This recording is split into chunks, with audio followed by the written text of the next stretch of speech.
Okay, calm down. We're going to bring on the extremely prolific historian Gerald Horne, who holds the Moores Professorship of History and African American Studies at the University of Houston. His research has addressed issues of race in a variety of relations involving labor, politics, civil rights, and war. He is the author of over 40 books, the latest of which is The Counter-Revolution of 1836, Texas Slavery and Jim Crow, and the Roots of U.S. Fascism. So, welcome, Dr. Horne. Thank you for inviting me.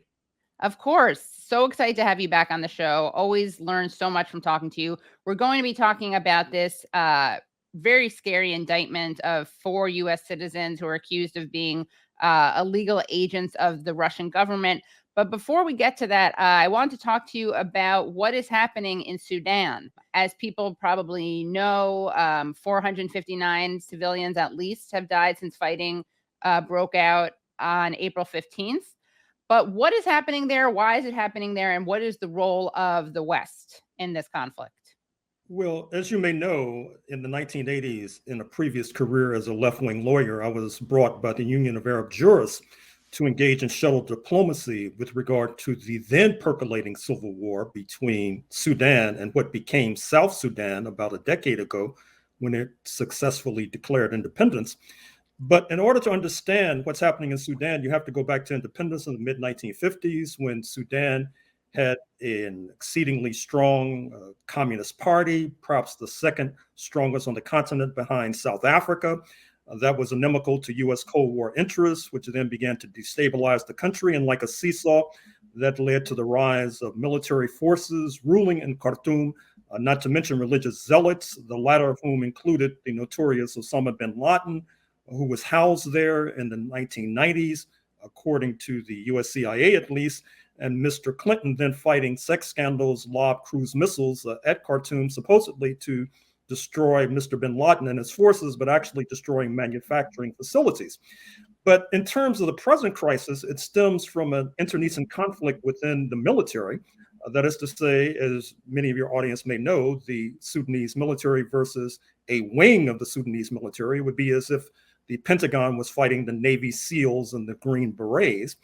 But there are economic issues as well. The Sudanese military, no doubt, would like to ape the military in neighboring Egypt, which controls a good deal of the economy in Cairo.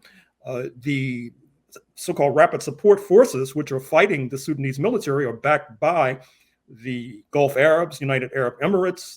The rapid support forces have sent young men to their death in the losing war in Yemen, which is backed, as you know, by the Saudis. The Sudanese military is backed by the Egyptian military.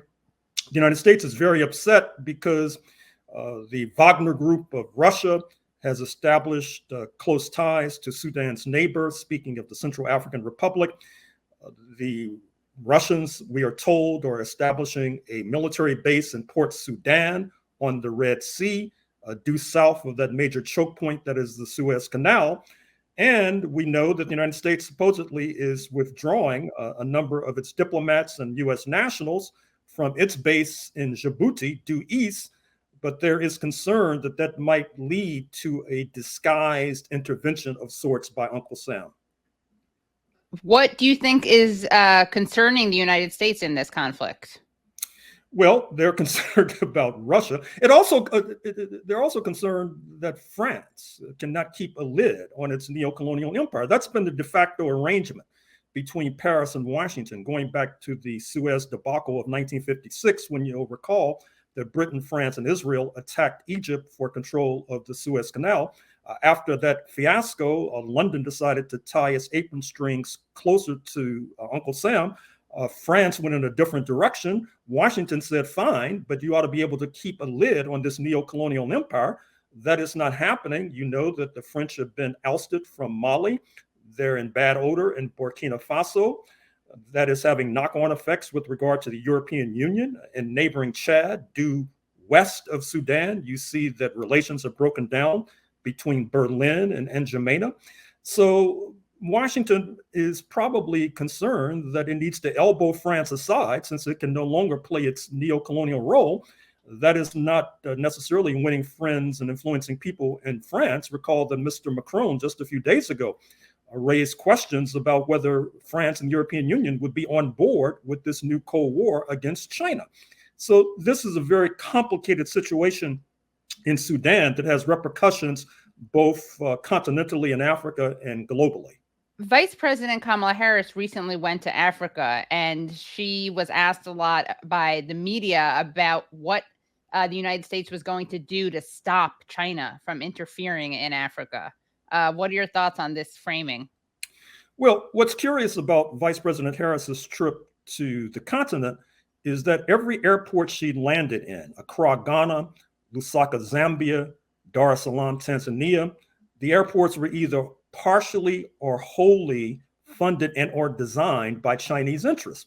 And so the Africans listened politely and courteously, but it would not be in their best interest to tag along after Uncle Sam with regard to this latest escapade, a new Cold War that could only be to the detriment of African interests. And what are your thoughts on the role of China in Africa? Well, it's complicated. I think the question is, what do Africans think? And they're mostly in favor, because if China was not there, that would give France and Uncle Sam and London and the traditional powers more leeway to force unwanted proposals down Africans' throats.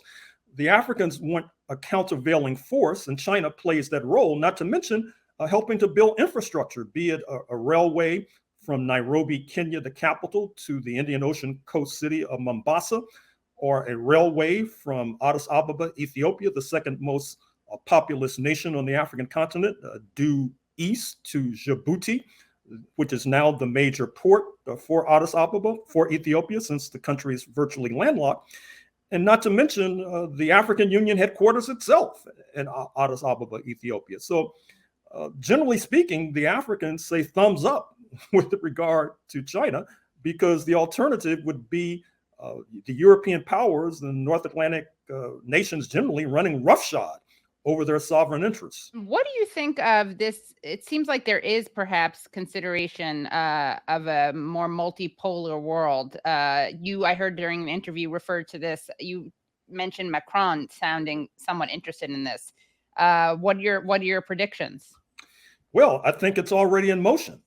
You need only look at the hysteria in Washington, bipartisan hysteria, by the way, concerning China. It's very dangerous. You know that U.S. military forces just engaged in major military maneuvers off the coast of South China with their Filipino comrades.